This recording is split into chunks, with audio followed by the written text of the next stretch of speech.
Salam, Horas, menjua-jua, jua-jua, jauh, rahayu-rahayu, salam keselamatan.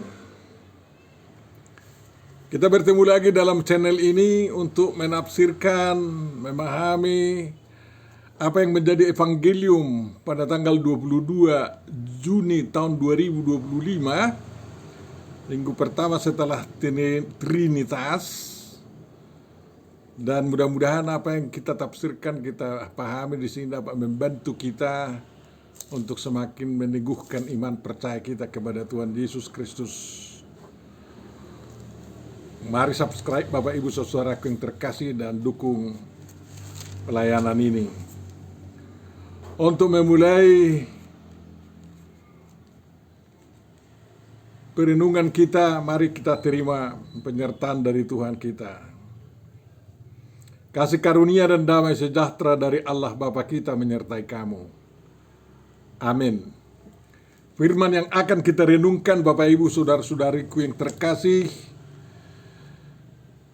dari Lukas 8 ayat 26 sampai 39. Yesus mengusir roh jahat dari orang Gerasa. Ada juga perikop sejajarnya dalam Matius dan Markus. Kita baca Lukas 8 ayat 26 sampai ayat 39. Lalu mendaratlah Yesus dan murid-muridnya di tanah orang Gerasa yang terletak di seberang Galilea. Setelah Yesus naik ke darat, datanglah seorang laki-laki dari kota itu menemui dia. Orang itu dirasuki oleh setan-setan dan sudah lama ia tidak berpakaian dan tidak tinggal dalam rumah, tetapi dalam pekuburan. Ketika ia melihat Yesus, ia berteriak lalu tersungkur di hadapannya dan berkata dengan suara keras, "Apa urusanmu dengan aku, hai Yesus, Anak Allah yang Maha Tinggi? Aku memohon kepadamu supaya engkau jangan menyiksa aku." Ia berkata demikian sebab Yesus memerintahkan roh jahat itu keluar dari orang itu. Karena sering roh itu menyeret-nyeret dia, maka untuk menjaganya, ia dirantai dan dibelenggu, tetapi ia memutuskan segala pengikat itu, dan ia dihalau oleh setan itu ke tempat-tempat yang sunyi. Dan Yesus bertanya kepadanya, "Siapakah namamu?" Jawabnya, "Legion," karena ia kerasukan banyak setan. Lalu setan-setan itu memohon kepada Yesus supaya ia jangan memerintahkan mereka masuk ke dalam jurang maut.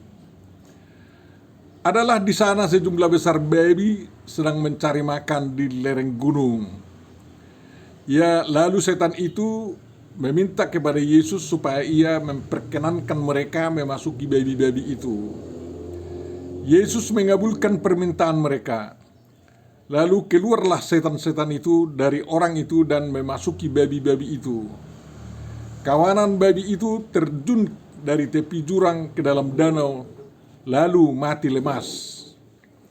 Setelah penjaga-penjaga babi itu melihat apa yang telah terjadi, mereka lari lalu menceritakan hal itu di kota dan di kampung-kampung sekitarnya.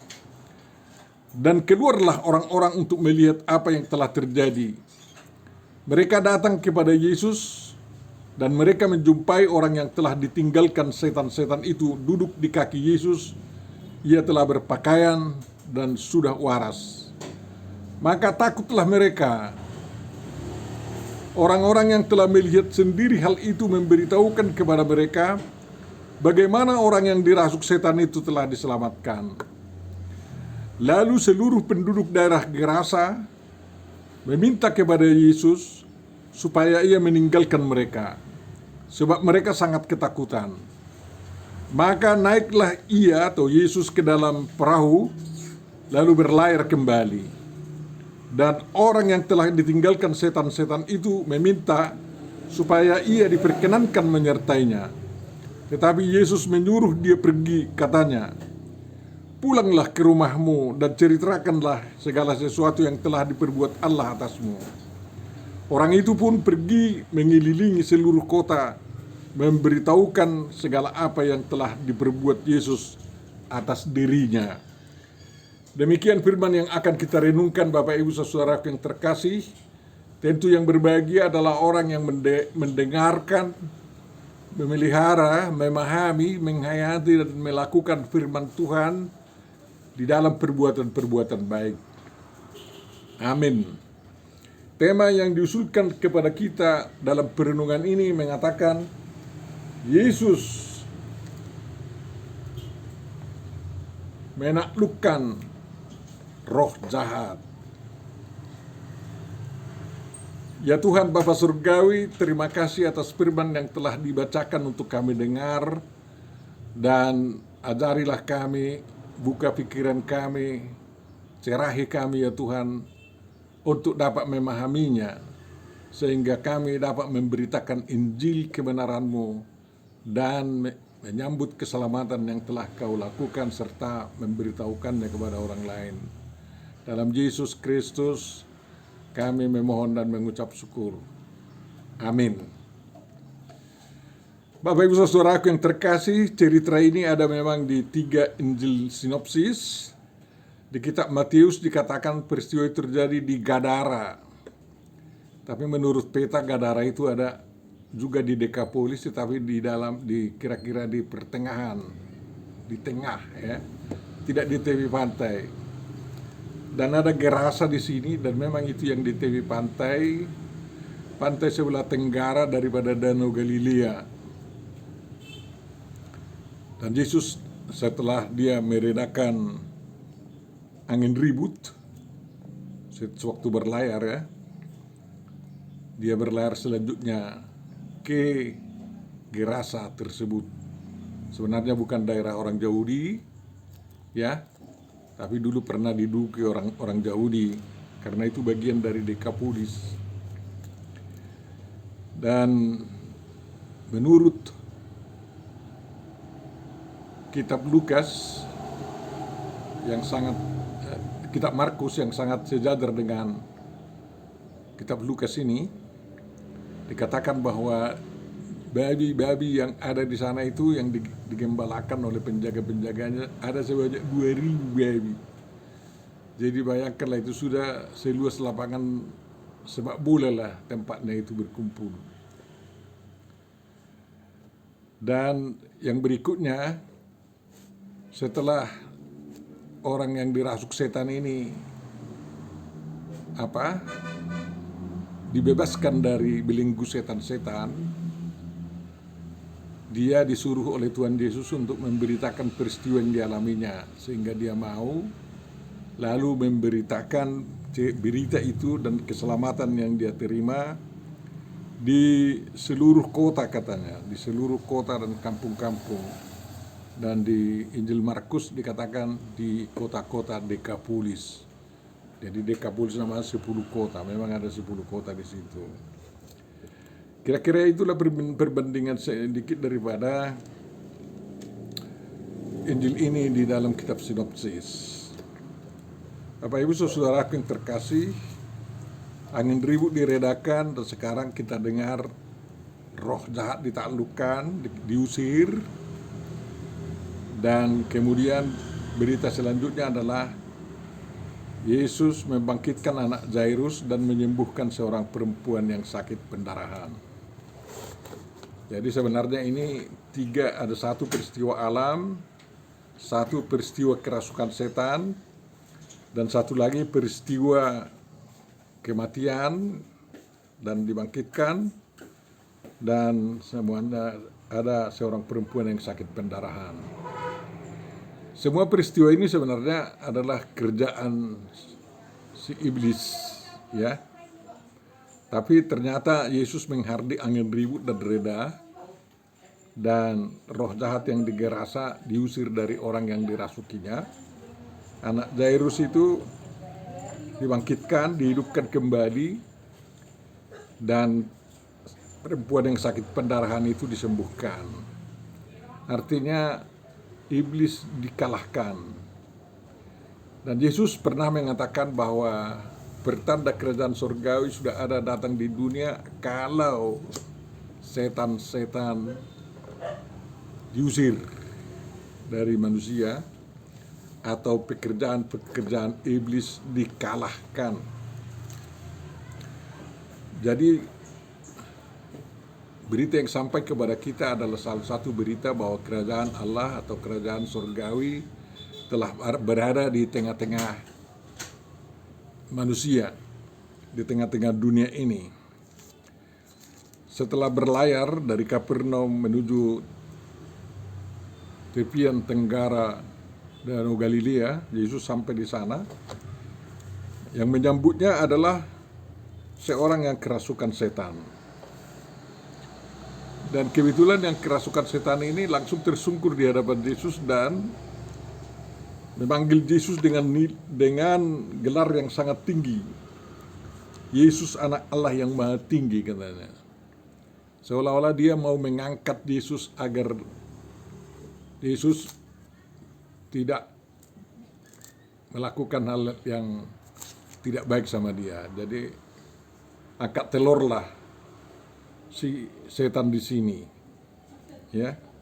Tapi Yesus tidak mau tergoda dengan itu. Yang jelas Yesus menghardik setan yang merasuk itu agar keluar. Karena apa? Tuhan tidak pernah memperkenankan manusia sebagai tempat setan. Kalau setan menduduki manusia itu adalah perbuatan salah, sehingga harus kalau ada setan yang merasuki seseorang harus dikeluarkan. Dan Yesus menghardik setan di sini yang kompak, ya, walaupun satu legion itu lebih dari ribuan lah itu. Tapi mereka kompak memohon kepada Yesus, ya. Yesus tidak mau diangkat-angkat begitu. Yesus itu tidak sebanggaron kan. Dan mau mendudukkan situasi kepada suasana normal. Jadi setan harus menempati tempatnya yang ada di dunia ini, dan manusia tidak boleh ditempati oleh setan. Sampai sekarang itu berlaku. Kalau ada yang kerasukan oleh roh jahat, sekarang ini pun para murid Yesus, orang-orang percaya harus bertindak tegas untuk mengusir roh jahat itu dari orang yang dirasukinya. Bapak Ibu saudaraku yang terkasih, ya, kita lihat proses pengusiran itu, ya. Si setan ini yang bernama Legion, Marloksa-loksa katanya, sudah membuat suatu kekebalan yang luar biasa, kekuatan yang luar biasa kepada orang yang dirasukinya. Dan itu biasa, sampai sekarang gejala seperti itu masih bisa kita lihat di kalangan orang-orang yang dirasuki setan. Seolah-olah ada tenaga yang sangat luar biasa dan sangat mengganggu bagi orang. Untunglah orang yang dirasuk setan ini tinggal di kuburan-kuburan. Ya, mengapa bisa tinggal di kuburan itu? Karena seperti daerah kita, kuburan kita itu punya lubang-lubang, ya. Dan kuburan yang tua, yang sudah lapuk, tutupnya atau pintunya bisa ditempati orang. Sewaktu saya ke Mesir, banyak di situ kuburan yang menjadi tempat gelandangan-gelandangan, ya. Kuburannya sudah ratusan tahun itu, ya. Ya, kuburan di Indonesia yang dibikin oleh orang Muslim tidak ada ruangannya kan, semua di bawah tanah. Tapi kita yang orang Kristen kerajingan membangun tabak atau tugu yang di dalamnya bisa dibikin peti mayat, ya. Dan sudah itu lapuk dan sudah ratusan tahun, ya, pintunya sudah dibuka-buka. pencuri pun bisa tidur di sana. Jadi orang yang kerasukan setan ini bisa tidur di kuburan-kuburan itu. Bukan di alam terbuka dia. Kuburan itu dibuat menjadi tempat tinggalnya. Jadi orang yang kerasukan setan, ingat, dia tidak mau tinggal di rumah. Dia mau bersama dengan orang mati dan mau mematikan orang. Makanya kita hati-hati juga terhadap orang yang dirasuk setan, kan kayak gitu. Tapi sekuat apapun setan itu memberi kekuatan kepada orang yang dirasuknya, Yesus tidak gentar untuk itu. Karena apa? Semua di bawah perintahnya. Bukan hanya angin ribut yang di bawah perintahnya. Bukan hanya orang mati bisa dihidupkan. Bukan hanya orang yang sakit bisa disembuhkan. Setan pun harus tunduk kepada Tuhan. Makanya kita mengandalkan nama Tuhan Yesus sampai sekarang dalam rangka mengusir setan dari orang-orang. Ya. Dan Yesus menanyakan nama yang merasuk orang itu. Namanya legion, karena mereka banyak setan, banyak sekali. Ya. Jadi setelah sadar bahwa bukan manusia tempat setannya, walaupun sudah lama didudukinya, datang Yesus mau dikeluarkan mereka. Mereka mohon kepada agar Yesus memasukkan mereka ke babi-babi itu. Dan permohonan itu dikabulkan Yesus. Ada niat busuk setan sebenarnya. Kalau mereka masuk ke babi-babi itu, pasti toke-toke pemilik babi itu akan merasa dirugikan. Ya. Sehingga bukan hanya satu orang lagi yang mereka rusak, tetapi juga para pemilik babi itu menjadi sangat anti Yesus. Ya kan? Dan Yesus mengabulkannya masuk kepada babi-babi itu. Ya. Itu apa? Ya.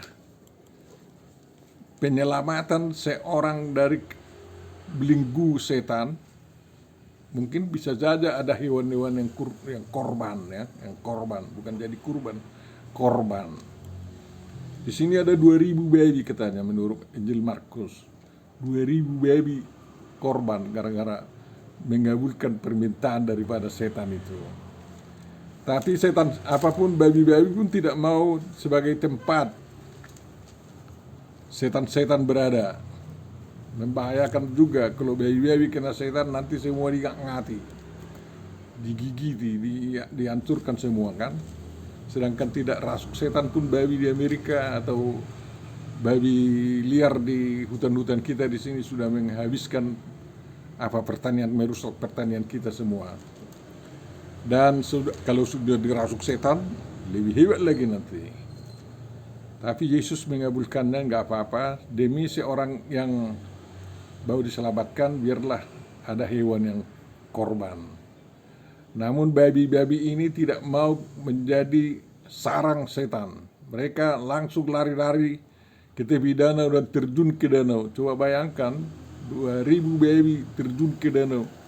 Dan nampaklah babi itu di danau itu terapung-apung dan seluas lapangan bola tempatnya di dalam danau. Dan mengejutkan itu, seperti dikatakan di sini, bisa memerintah babi 2000 terjun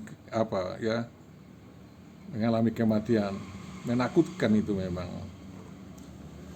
Dan apa juga yang memberitahukan kematian babi-babinya itu dan penyembuhan daripada orang yang dirasuk itu bukan suruhan Yesus, sehingga mereka semakin takutlah.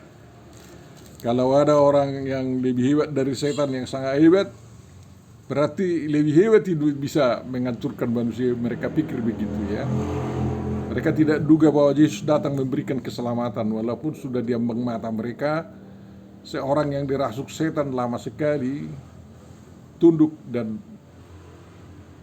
bisa menjadi lembut, seperti menjadi normal lah, dan dipangku oleh Yesus, duduk bersama Yesus, berdiskusi dengan Yesus, ya. Bapak Ibu saudara-saudariku yang terkasih, ya. Penjaga-penjaga babi itu memang hanya terkejut sama sekali. tidak bisa berbuat apa-apa memang. Mungkin dia pergi ke kota untuk mengajak orang-orang untuk menghalau Yesus yang dilihatnya lebih berkuasa dari segala-galanya. Bukan seperti perempuan Samaria, dia pergi ke kampung mengajak orang-orang melihat bahwa perempuan Samaria itu telah melihat Yesus atau Mesias itu. Tapi orang ini, si gembala babi ini, memprovokasi mereka. Memprovokasi bahwa ada orang yang lebih jahat lagi katanya. Karena apa? Dikiranya babinya itu dijahati sehingga mati di danau. Sehingga semua orang melawan, ya. Jadi memang sewaktu pemberitaan Injil dilakukan oleh Paulus pun di kota-kota sering ada orang yang muncul untuk memprovokasi, melawan pemberitaan Injil itu. Tetapi kita tidak bisa kalah. Yesus tidak mau kalah dengan provokasi orang-orang itu. Walaupun Yesus ditolak di sana, ya dengan baik-baik dia pergi. Tetapi dia menyuruh orang yang sudah ditinggalkan setan itu untuk memberitakan peristiwa itu lebih luas lagi, bukan hanya di kampungnya, tetapi di kota-kota yang ada di Dekapolis. Jadi itu pemberita Injil pertama dari kalangan orang non-Yahudi, ya kan? Jadi pemberita Injil pertama dari kalangan orang non-Yahudi yang sengaja diutus oleh Yesus untuk memberitakan Injil, dan daerah penginjilannya itu sangat luas. Karena daerah Dekapolis itu setelah orang Israel pindah dari sana ditempati oleh orang yang non-Yahudi. Dan memang Yesus datang ke dunia ini untuk dalam rangka memenangkan sebanyak mungkin orang masuk di dalam kerajaan surga. Dan itulah makanya Yesus menyuruh siapa ini, si yang telah lepas dari rasukan setan ini, agar tidak mengikut kemana-mana, tetapi melakukan tugas yang sangat mulia. Dan memang dia mau, ya. Dikatakan tegas di sana, orang itu pun pergi mengelilingi seluruh kota dan memberitahukan segala apa yang telah diperbuat Yesus atas dirinya. Di kitab Markus dikatakan seluruh kota di Dekapolis. Itu tanpa gaji semua. Sehingga terjadilah di situ makanan rohani yang dibagi-bagikan tanpa bayar, ya. Makanan rohani yang dibagi-bagikan tanpa bayar. Beda itu dengan yang sekarang. Siapapun pemberita Injil sekarang mengharapkan ada uang ke kantongnya. Sebenarnya kita harus kembali kepada semangat mula-mula itu dalam memberitakan Injil, Bapak Ibu Saudaraku yang terkasih. Yang tentu saja Tuhan tidak membiarkan kita mati kelaparan. Karena Tuhan Yesus mengatakan, biarlah para pekerja mendapat upah dari pekerjaannya. Bapak Ibu Saudaraku yang terkasih, marilah kita pelajari sesuatu yang indah di sini, ya. Pertama, jangan lebih pandai iblis itu mengaku bahwa Yesus itu adalah anak yang Allah yang maha tinggi. Kita pun para pengikutnya harus lebih pandai dan lebih teguh dan secara jujur, ya, secara tulus untuk mengaku dan menyaksikan bahwa Yesus itu adalah anak Allah yang maha tinggi. Itu sebutan untuk menyatakan bahwa Yesus itu adalah penampakan Allah, ya, firman Allah yang menjadi manusia. Dan yang kedua adalah kita perlu belajar dari sana, ya, bahwa kalau kita berhadapan dengan setan, jangan takut, kita harus berani berhadapan. Dan kalau setan itu menempati tempatnya yang tidak pada tempatnya, kita harus usir dia dari tempat itu dan mengembalikannya ke tempatnya. Setan-setan gentayangan itu di awang-awang itu, tidak nampak oleh manusia dan ditempati manusia, ya. Jadi setan kita tidak bunuh, sedangkan Tuhan Yesus tidak membunuh setan itu. Artinya mereka jangan dimasukkan kami ke jurang maut, kata setan itu kepada Tuhan Yesus. Dan Yesus memang tidak melemparkan mereka pada waktu itu ke jurang maut, karena ada waktunya nanti untuk melemparkan setan-setan ke neraka, ke jurang maut itu, ya. bersama-sama orang yang dirasuknya sampai akhir hayatnya. Dan dalam berhadapan dengan setan-setan kita andalkanlah kuasa Tuhan, bahwa dalam nama Yesus harus bersembah sujud semuanya yang ada di dunia ini. Dan yang berikutnya adalah kita pelajari di sini bahwa babi-babi pun tidak mau menjadi tempat rasukan setan, ya. Sehingga setelah babi-babi itu mati, ya setannya keluar dari babi-babi itu, menjadi gentayangan mereka sekarang. Jadi sampai sekarang iblis-iblis itu gentayangan. Hati-hati kita agar jangan disorok kita ini, jangan dirasuk kita, jangan mau diprovokasi oleh setan-setan yang sedang gentayangan sekarang ini di dunia ini. Dan kawanan babi itu sengaja mau membunuh diri agar tidak ada keturunan mereka, keturunan yang dirasuk setan. Walaupun ada golongan orang Kristen sekarang tidak mau minum air dari Danau Galilea karena cerita ini, itu perbuatan yang salah. Masa Danau Galilea tercemari oleh karena ini? Setannya keluar dari airnya, gentayangan. Hanya babinya menjadi bangkai di sana dan bau busuk, ya, dan itu sudah hilang semua. Makanya air Danau Galilea itu digunakan oleh orang Israel sekarang untuk air minum, untuk apa semua, karena sangat jernih, ya, dijaga kejernihannya. Bukan seperti Danau Toba dikotori oleh manusia, enggak bisa. Danau Galilea sekarang dijaga sangat bersih, bahkan masih bisa diminum begitu saja tanpa disaring, ya. Luar biasa orang Israel menjernihkan Danau Galilea itu. Kita perlu meniru itu sebenarnya dalam rangka melestarikan Danau Toba yang sangat indah, yang menjadi sumber air minum daripada orang Medan, orang Toba, orang banyak sekali, ya, yang mempergunakan air Danau Toba menjadi air minum, kan. Jadi jangan ada yang mengatakan babi sudah dirasuk setan, makanya babi haram. Nggak ada yang kayak gitu, ya. Hanya babi yang di situ sempat dirasuk setan, memang ada yang rugi, ya. Tapi Tuhan Yesus memberkati mereka kalau mereka mau percaya kepada Tuhan Yesus Kristus. Jadi babi-babi jangan dikatakan itu haram karena dirasuk setan. Nggak ada babi yang dirasuk setan sekarang ini lagi, ya. Manusia yang sering mau kesetanan, makanya harus diusir setannya dari manusia itu agar aman semua lagi dan kembali damai, ya. Dan Bapak Ibu saudara, yang paling utama adalah pasti ada yang diusir dari diri kita yang merusak diri kita. Dan kalau itu sudah terusir, ya, memang kita ingin mengikut Yesus kemana-mana, tapi Yesus lebih menginginkan kita untuk memberitakan berita keselamatan yang telah kita terima itu. Mari kita lanjutkan pemberitaan Injil itu dengan sungguh-sungguh sekarang ini.